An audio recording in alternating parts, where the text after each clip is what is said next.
जोड़ों में, बदन में और जॉइंट्स में दर्द होने की कई वजह है। एक वजह है यूरिक एसिड। यूरिक एसिड एक ऐसी तकलीफ देने वाली बीमारी है कि इसमें बड़ा दर्द होता है।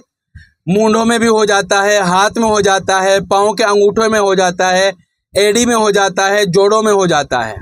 ठीक है, बड़ी तकलीफ देने वाली, बड़ा दर्द होता है, इसमें चला फिरा नहीं जाता।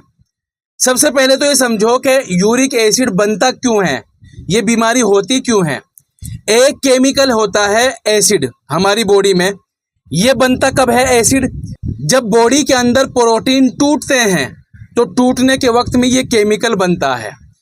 ये केमिकल पेशाब के रास्ते से पेशाब में बाहर निकल जाता है। लेकिन अगर ये केमिकल ज़्यादा बने बॉडी के अंदर और पेशाब के रास्ते से न निकले, बाहर न आए, तो ये अंदर रुक जाता है।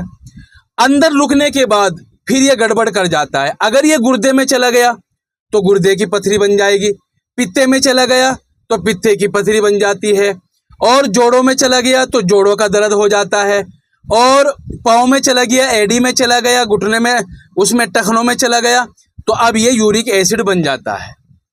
यह है यूरिक एसिड की असल जड़। अच्छा, बनता क्यों है ये? कौन बनाता है इसको, एसिड को बॉडी में ज्यादा? एसिड तो सबके बनता है, लेकिन यूरिक एसिड की बीमारी जब बनेगी, जब ये एसिड ज्यादा बनेगा।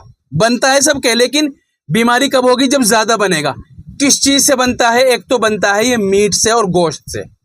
जो लोग ज्यादा गोश्त खाते हैं उनके ये एसिड ज्यादा बनता है। इसी तरह जो समंदरी खाने की चीजें हैं, मछली है, झींगा है, उसके खाने से एसिड बनता है।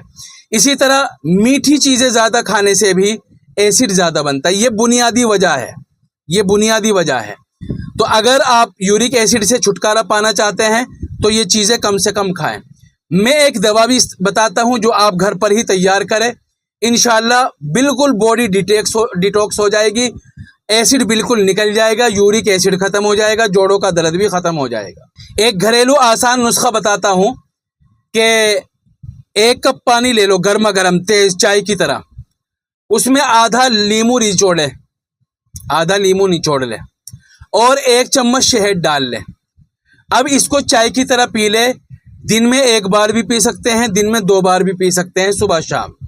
एक बात, ठीक है, ये मैंने इलाज तो बता दिया, लेकिन मैं थोड़ा सा ये बताना चाहता हूं कि औरतें तो इसको लगातार इस्तेमाल कर सकती हैं, लेकिन मर्द हजरात इस नुस्खे को ज़्यादा लगातार इस्तेमाल न करें।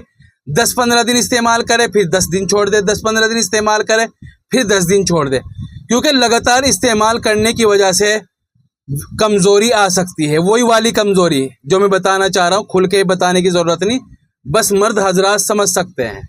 इसलिए पाबंदी से लगातार इस्तेमाल न करें। औरतें लगातार इस्तेमाल कर सकती है।